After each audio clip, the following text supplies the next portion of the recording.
Hello students and welcome back to your favourite channel math solutions with Rose ma'am. आज की class में हम करेंगे क्लास 10th की सब्जेक्ट मैथमेटिक्स की वर्कशीट नंबर 48, जिसका आज का हमारा टॉपिक है इंट्रोडक्शन टू एपी, जिसका फुल फॉर्म है arithmetic progression and nth term of an AP. तो चलिए बच्चों, ये हमारा एक नया चैप्टर है जो हम आज शुरू करने जा रहे हैं, न्यू टॉपिक है। तो चलिए बच्चों, वर्कशीट को शुरू करने से पहले आप सभी चैनल को सब्सक्राइब कर दीजिए। अब हम स्टार्ट करेंगे आज की worksheet. Complete the pattern.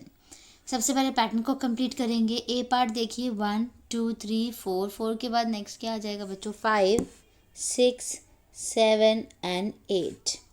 Next B है 100 80 60। देखो 20 कम हो रहे हैं ना, इसको थोड़ा सा हम जूम कर लेते हैं यहाँ लिखने की, क्योंकि स्पेस उतनी है नहीं। 100 80 60 कितने कम हो रहे? 20 यानी 40 आ गया इधर, इधर आ गया 20 और 20 में से 20 गए, इधर आ गया आपका 0 और 0 में अगेन हमने 20 माइनस किया तो -20 हो गया। ठीक है, इसके बाद 6 6 6 6, तो अगेन यहाँ पे भी 6 6 6 और 6 ही रहेगा। ठीक है, इसके बाद आप नेक्स्ट क्वेश्चन देखेंगे। क्वेश्चन नंबर 2 है आपका, write the patterns.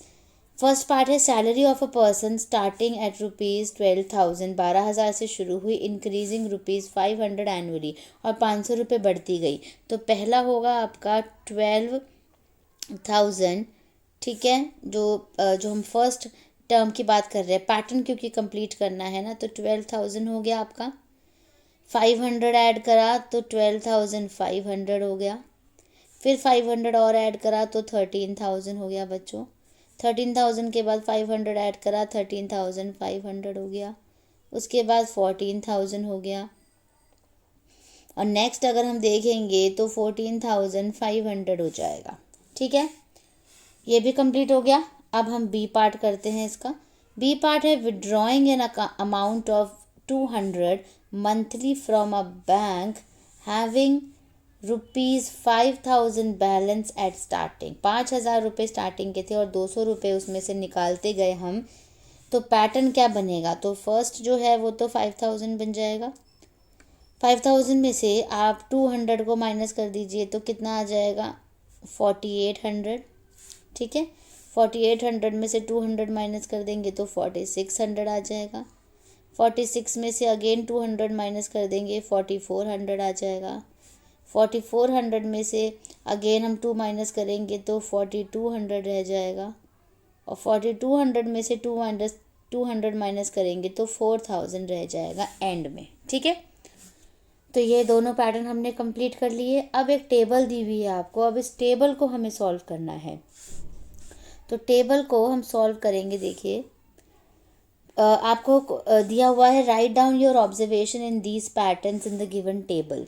Pattern number A, यानी ए में हमने यहाँ पे देखा था 5 6 7 और 8 था। ठीक है, तो आपको फर्स्ट टर्म बतानी है। फर्स्ट टर्म क्या हो गई बच्चों? 1 हो गई। ठीक है, difference between two consecutive terms, इनके बीच में डिफरेंस कितना है? 1 का, एक का डिफरेंस है। लास्ट टर्म कौन सी है इसकी? 8 है बच्चों। ठीक है, ऐसे ही पैटर्न नंबर बी जो है, इसमें फर्स्ट टर्म क्या है? 100 है। इनका जो डिफरेंस है बच्चों 20 आ गया था, अभी हमने माइनस करके देखा था तो कितना आया था? 20 आ गया था। लेकिन माइनस आपको किस तरीके से करना है? दूसरे वाले में से पहले वाले को माइनस कर दीजिए, तो आपका जो basically difference between two consecutive terms बोला है इसने ना, तो 100 है और 80 है, तो इनका जो डिफरेंस आया वो 20 आ गया। उसके बाद जो लास्ट टर्म है बच्चों, यहाँ पे -20 आई थी ना लास्ट टर्म, क्योंकि 60 के बाद 60 में से 20 माइनस करेंगे तो 40 हो जाएगा। 40 में से 20 करेंगे 20, फिर 0 आ जाएगा, फिर -20, यानी यहाँ पे -20 आ गया। पैटर्न नंबर सी में बच्चों फर्स्ट टर्म हो गई आपकी 6, जो डिफरेंस हो गया वो 0 हो गया, 6 में से 6 माइनस किया, और लास्ट टर्म जो है बच्चों वो भी 6 ही रहेगी। ठीक है, तो ये हमारा टेबल कंप्लीट हो गया। आगे पढ़ते हैं।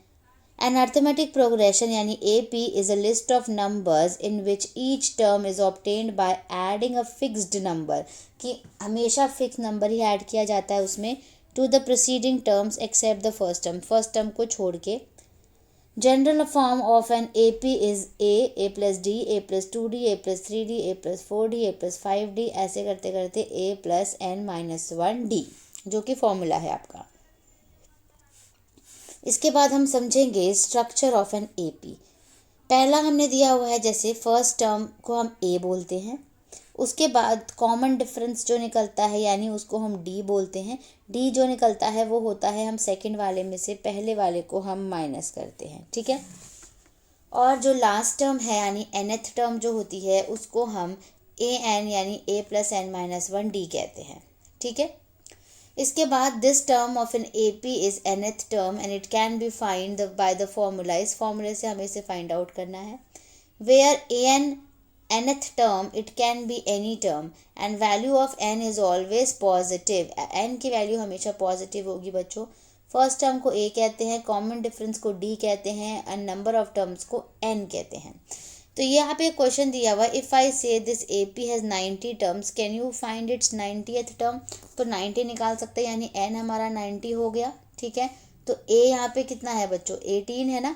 तो 90 अगर हमें निकालना है तो इसका फॉर्मूला होगा a n is equals to a plus n minus 1d, यानी ए की जगह आ जाएगा 18 और एन की जगह 90 है ना, तो 90 माइनस 1 क्या हो जाएगा आपका 89 हो जाएगा। और डी आपको कितना दे रखा है, 7 दे रखा है, ठीक है। अब हम इसको सॉल्व कर सकते हैं। 18 की जगह 18 आ गया, 89 और 7 को हम मल्टीप्लाई कर देंगे, 62 आ गया, ठीक है ना। 8 9 जा 7 9 7 जा 63 का 3 6 ऊपर आ गया, 8 7 जा 56 और 6 62, दोनों को प्लस करेंगे तो कितना आ जाएगा, 8 और 3 11 का 1 2 3 4 और 6 41 आ जाएगा आपका ए एन यानी 90th टर्म, ठीक है। इसके बाद बच्चों आपको एग्जाम्पल नंबर 1 दिया हुआ है। एग्जाम्पल 1 में दिया हुआ है, right first 4 terms of the given first term and the common difference. A part है आपका, ए 4 दिया हुआ है, डी माइनस 3 दिया हुआ है, यानी फर्स्ट टर्म हो गई आपकी 4। उसके बाद सेकंड टर्म निकालने के लिए आपको ए प्लस डी होता है, यानी 4 प्लस माइनस 3 करना पड़ेगा तो 1 आ जाएगा।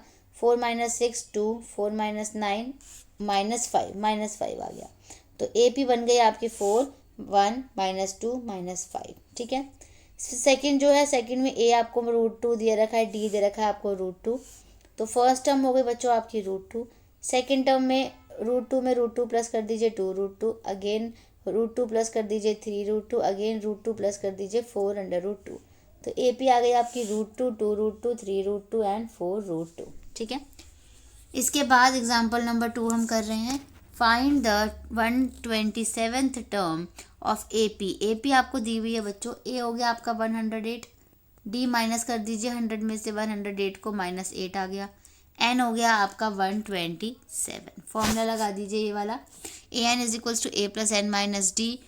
तो ए की वैल्यू ये आ गई बच्चों, एन हो गया आपका 127 में से 1 माइनस हो जाएगा, डी हो गया -8। इसको सॉल्व कर दिया, आपके पास आंसर आ गया -900। इसके बाद एग्जाम्पल नंबर 3 है, जो कि आपकी वर्कशीट का लास्ट एग्जाम्पल है। The first term of an A P is 2, यानी A2 दिया हुआ है, 10th टर्म 47 दे रखी है, यानी 8 10 47 दे रखा है, आपको डी निकालना है। तो n आपका कितना हो गया, 10 हो गया। फॉर्मूला डाल दीजिए, फॉर्मूला डालेंगे तो ए 10 की जगह 147, ए की जगह 2, एन की जगह 10 हो गया। सॉल्व करा, डी की वैल्यू आ गई आपकी 5।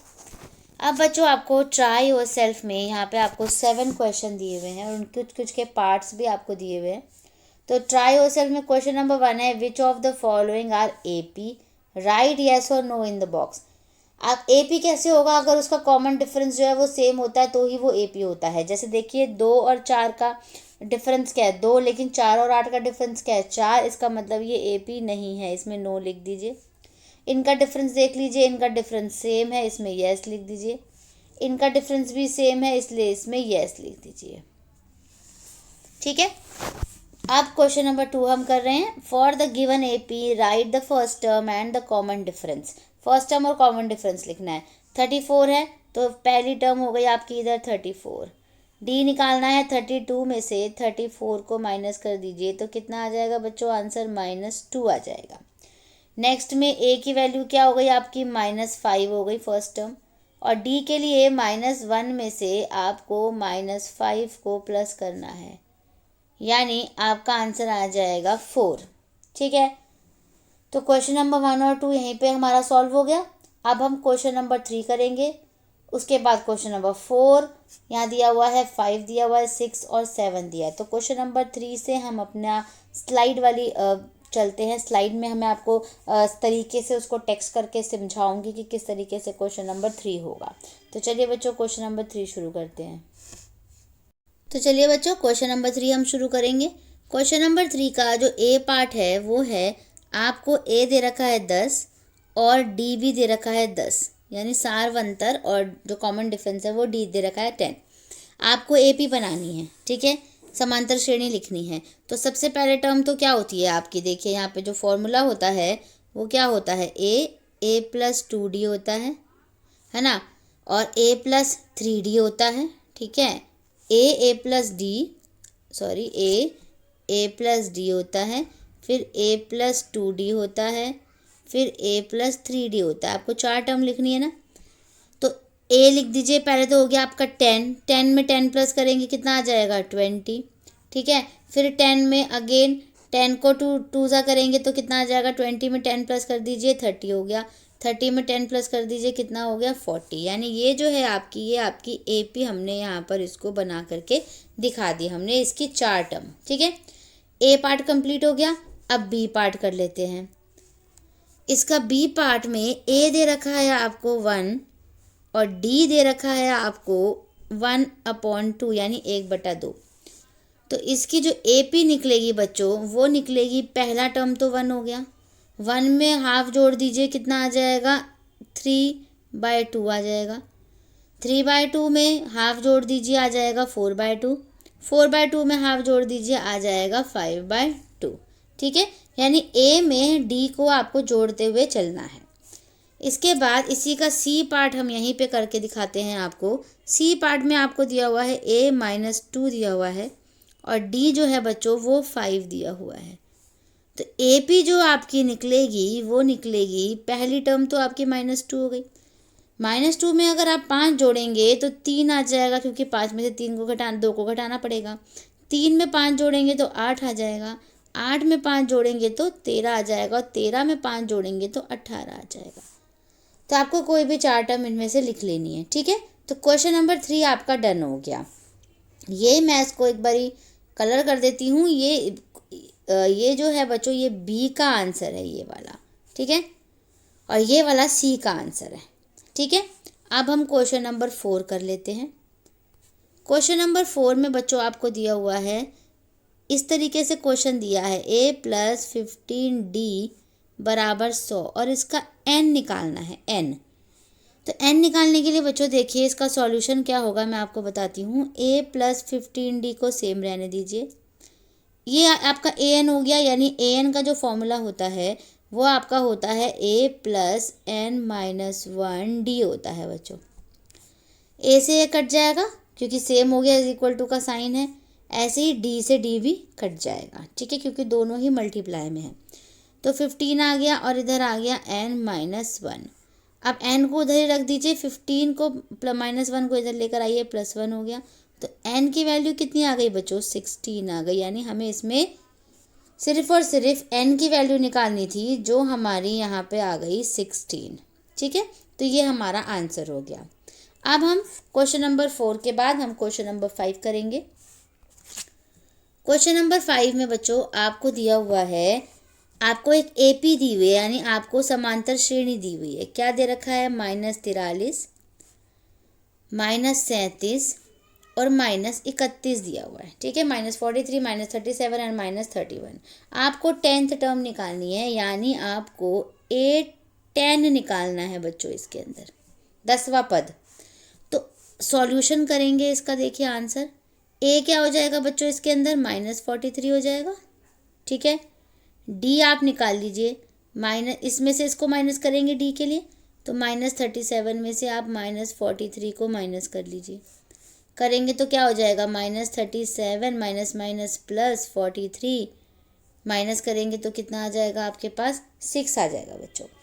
यानी आपके पास जो ए है वो आपका ये आ गया और जो डी है आपका ये आ गया। ठीक है, अब ए और डी को यूज़ करके आपको 10th टर्म निकालनी है, यानी 10वां पद निकालना है, A10। तो सॉल्व करेंगे, A10 हो गया। A10 क्या होता है, A+n-1 D होता है। ए की जगह रख दीजिए -43 प्लस एन की जगह रख दीजिए 10, तो 10 में से 1 गया 9, और डी की जगह रख दीजिए 6। सॉल्व करेंगे तो -43 + 54 हो गया, और इसको अगर हम माइनस करेंगे तो हमारे पास आंसर आ गया 11, यानी 11 जो है हमारा आंसर हो गया। ठीक है, तो क्वेश्चन नंबर 5 भी डन। अब हम क्वेश्चन नंबर 6 करेंगे। क्वेश्चन नंबर 6 में बच्चों आपको दिया हुआ है कि जो n है वो हमेशा ऋणात्मक होता है क्या, यानी नेगेटिव होता है तो नो। इसका ये हो गया आपका आंसर फॉल्स। और हिंदी मीडियम वाले बच्चे यहाँ पे गलत लिख देंगे, और गलत का निशान भी इस तरीके से हम लगा सकते हैं, क्योंकि जो n होता है, n is always positive, n हमेशा धनात्मक होता है। ठीक है, इसके बाद क्वेश्चन नंबर 7 यहीं पे आपको समझा देती हूँ मैं। क्वेश्चन नंबर 7 में बच्चों आपको ए दे रखा है 14, और 12वीं टर्म यानी A12 दे रखा है आपको 124। ठीक है, A12 का मतलब हुआ बच्चों आपके पास, A12 का मतलब होता है 11D, यानी एक कम होता है। इसमें A की वैल्यू रख दीजिए, कितनी आएगी यहाँ से देख करके, 14 + 11D = 124। 11D की वैल्यू क्या निकल जाएगी, 124 में से हम 14 को माइनस कर देंगे, कितना निकलेगा, 100 माइनस करेंगे तो 110 निकल जाएगा बच्चों। ठीक है, 110 निकल गया। अब यहाँ पे हमें डिवाइड करना है, 11D = 110 और D = 110/11। डिवाइड करोगे तो कितना आ जाएगा, 10, यानी D की वैल्यू कितनी आ गई बच्चों, आपकी 10 आ गई। तो ऑप्शन में जो सी पार्ट है वो आपका करेक्ट है, D है = 10 हो गया। तो इसी के साथ बच्चों आपकी आज की वर्कशीट जो है वो यहीं पे कंप्लीट होती है। अगर आपको वीडियो पसंद आया है तो प्लीज़ वीडियो को लाइक कर दीजिए, शेयर कर दीजिए और चैनल को सब्सक्राइब कर दीजिए। फिर मिलेंगे बच्चों नई वीडियो में नई वर्कशीट के साथ। Thank you so much students.